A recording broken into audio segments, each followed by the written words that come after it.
A'udhu billahi minash shaitanir rajim. Bismillahir rahmanir rahim. Students, myself Faqat Hussain, lecturer chemistry. Hope you are all fine.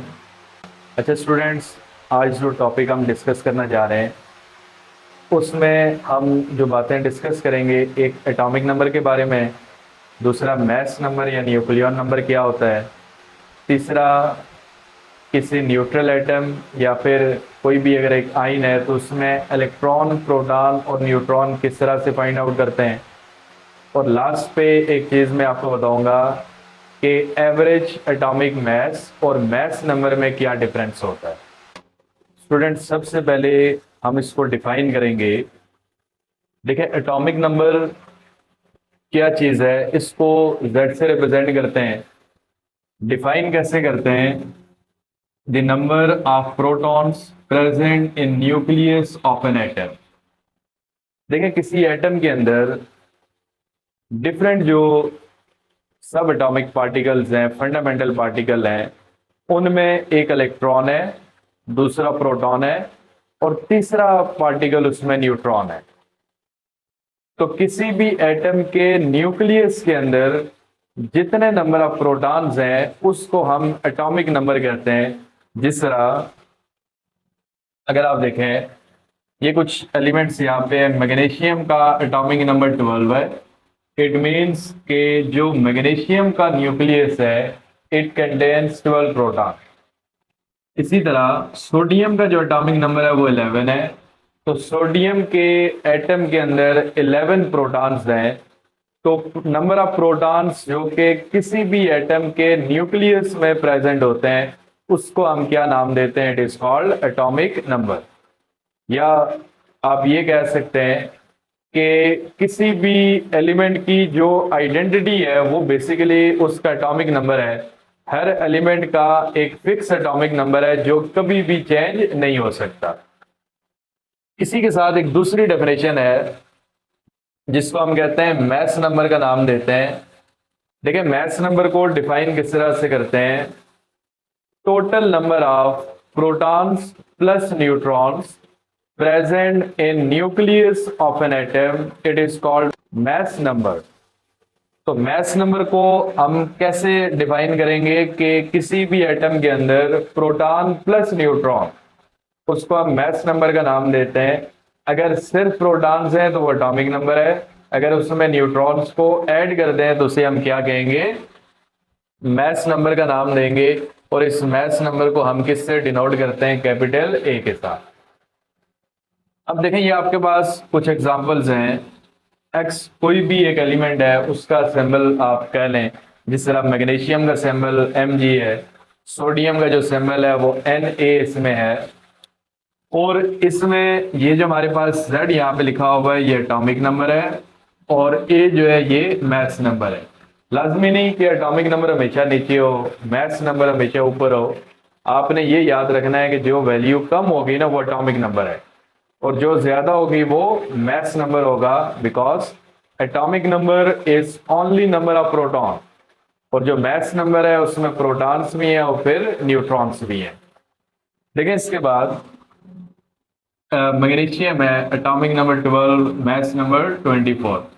Sodium है atomic number 11 और mass number 23। एक इसका formula जो आपने याद रखना है, ये यहां से इस जगह पे मैं लिख देता हूं कि जो एटॉमिक मैस होता है it is equal to number of protons plus number of neutrons. ठीक है, प्रोटॉन प्लस न्यूट्रॉन को एटॉमिक मैस कहते हैं या मैस नंबर कहते हैं। या फिर अक्सर एक क्वेश्चन आता है, अगर आपने न्यूट्रॉन्स को फाइंड करना है तो ये प्रोटॉन यहाँ पे जो ऐड हो रहे हैं इस साइड पे आके माइनस हो जाएंगे, तो atomic mass minus number of protons. या आप ये भी कह सकते हैं कि mass number minus atomic number, it is called number of neutrons, या नंबर ऑफ न्यूट्रॉन फाइंड करने का ये फॉर्मूला है। अब देखें, इसमें ये क्वेश्चन मैंने लिख दिया है। अक्सर ये क्वेश्चन पूछा जाता है इस टॉपिक के related. Calculate number of electrons, protons and neutrons in following atoms and ions. जिस तरह स्टूडेंट देखें, सबसे पहले ऑक्सीजन है। ऑक्सीजन में एटॉमिक नंबर 8 है और मास नंबर है 16। अब आपने याद रखना है एटॉमिक नंबर ऑफ प्रोटॉन्स होते हैं, तो इसमें 8 एटॉमिक नंबर है तो प्रोटॉन कितने होंगे? 8। दूसरी बात कि किसी भी एटम में जो प्रोटॉन्स हैं they are always equal to electrons, that's why an atom is overall neutral in nature. तो देखें अगर 8 प्रोटॉन है तो इलेक्ट्रॉन भी कितने आएंगे? 8। न्यूट्रॉन कैसे फाइंड करेंगे? इस मास नंबर में से एटॉमिक नंबर माइनस करेंगे कि आप ये कह लें कि 16 माइनस 8। ये वैसे लिखने की जरूरत नहीं होनी चाहिए, आप डायरेक्ट कर सकते हैं। तो ये नंबर ऑफ न्यूट्रॉन्स कितने आ जाएंगे? 8। इसी तरह मैग्नीशियम में देखें तो एटॉमिक नंबर कौन सा आ जाएगा? 12। इसके मीनिंग है इसके प्रोटॉन्स कितने आएंगे? 12 प्रोटॉन। इलेक्ट्रॉन और प्रोटॉन हमेशा इक्वल होते हैं, इलेक्ट्रॉन भी 12 आ गए। अब न्यूट्रॉन्स जो आपने फाइंड करने हैं, तो ये मास नंबर है 24, एटॉमिक नंबर है 12, तो 24 माइनस 12, तो ये किसके इक्वल आ जाएगा? 12। तो इसमें 12 इलेक्ट्रॉन्स हैं, 12 प्रोटॉन है और 12 ही इसमें क्या है? न्यूट्रॉन्स है। उसके बाद देखें सोडियम, एटॉमिक नंबर 11 है, 11 प्रोटॉन्स, इलेक्ट्रॉन्स भी 11 और न्यूट्रॉन जो है ना वो 23 में से 11 अगर आप निकाल दें 2 1, यानी इसमें आ जाएंगे 12 न्यूट्रॉन्स आ जाएंगे। उसके बाद स्टूडेंट हम देखते हैं chlorine, atomic number 17, mass number 35। तो एटॉमिक नंबर अगर 17 है तो इसमें जो प्रोटॉन्स हैं वो भी 17 आएंगे, इलेक्ट्रॉन भी 17 आएंगे। अब न्यूट्रॉन के लिए mass number minus atomic number 35 में से हम 17 निकाल लेंगे, तो ये आप जब सब्ट्रैक्शन करेंगे तो इसमें कितने न्यूट्रॉन्स रह जाएंगे? 18। तो इसमें यहाँ पे हम कितने न्यूट्रॉन्स लिख लेंगे? 18 न्यूट्रॉन। अच्छा स्टूडेंट, आप आइंस का किस तरह से इलेक्ट्रॉन, प्रोटॉन और न्यूट्रॉन फाइंड करेंगे, इसके लिए सिंपल मेथड में आपको बताता हूं। देखिए ये एक आइन है, एटॉमिक नंबर 8, मास नंबर 16 और -2 चार्ज। देखिए एटॉमिक नंबर 8 है तो इसमें प्रोटॉन्स कितने आ गए? 8। अब देखें आपने चार्ज को देखना है, वैसे तो इसके इलेक्ट्रॉन्स भी 8 होने चाहिए अगर ये न्यूट्रल एटम होता। -2 चार्ज के मीनिंग है कि इसने 2 इलेक्ट्रॉन्स गेन किए हैं, तो 8 इलेक्ट्रॉन इसके पास अपने थे और 2 इलेक्ट्रॉन जब ये गेन करेगा तो इसके पास टोटल कितने इलेक्ट्रॉन्स आ जाएंगे? 10 इलेक्ट्रॉन्स। ठीक है, क्योंकि ये एनाइन है और एनाइन कैसे बनता है? जब कोई न्यूट्रल एटम इलेक्ट्रॉन को गेन करता है। इसी तरह न्यूट्रॉन्स के लिए उसी तरह आप करेंगे कि 16 में से 8 निकालेंगे, S number minus atomic number, तो ये 8 न्यूट्रॉन्स आ जाएंगे। तो इसको आपने चेंज नहीं करना, ये वही मेथड होगा। प्रोटॉन भी उसी तरह ही है, न्यूट्रॉन भी उसी तरह ही है, सिर्फ इलेक्ट्रॉन में ये है कि अगर नेगेटिव है तो जितने नेगेटिव चार्ज है वो इलेक्ट्रॉन उसमें ऐड कर देंगे। फिर इसी तरह मैग्नीशियम का एटॉमिक नंबर क्या है? 12। इसके प्रोटॉन्स कितने? 12 प्रोटॉन्स हैं।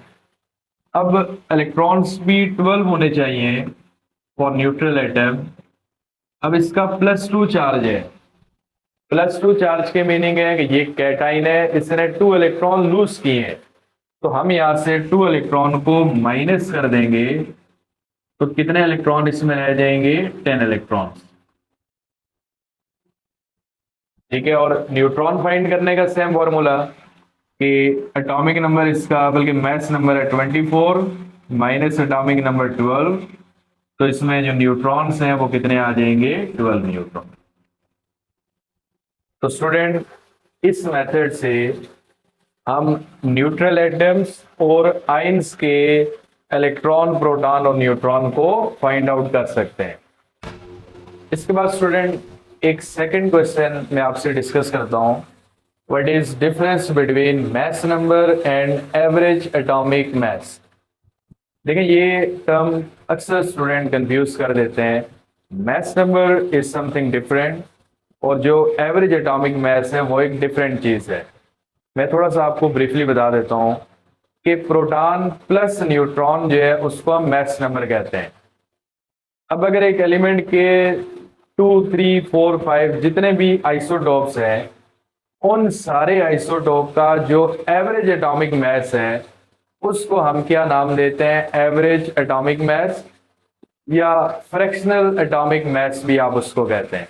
ठीक है, जिस तरह एक एग्जांपल डिस्कस करते हैं, ये डेफिनेशन देखें, deviated average of mass of isotopes of an element, it is called average atomic mass। जिस तरह ये हमारे पास एक एलिमेंट है chlorine, atomic number 17, mass number 35, इसकी जो अबंडेंस है वो होती है 75%। 75% है। फिर 17 और 37 वाला जो आइसोटोप है इसकी अबंडेंस है 25%। अबंडेंस क्या होती है कि अगर आप क्लोरीन के 100 मॉलिक्यूल एक जगह पे इकट्ठे करें तो उनमें से 75 जो है वो 35 वाले होंगे और 25 जो है वो 37 वाले होंगे। एवरेज एटॉमिक मास का फॉर्मूला क्या होता है? Relative abundance multiply by mass number plus दूसरा जो आइसोटोप है उसकी relative abundance multiply by mass number divided by 100। देखें, अगर इसके 3 आइसोटोप्स होते तो हम तीनों में अबंडेंस को मास नंबर से मल्टीप्लाई करते और उनको ऐड कर देते, और जितने भी एडिशन आप करेंगे तो उसको डिवाइड किससे करेंगे? 100 से। तो देखें एवरेज एटॉमिक मास कितना आ गया हमारे पास? 35.5 AMU एटॉमिक मास यूनिट।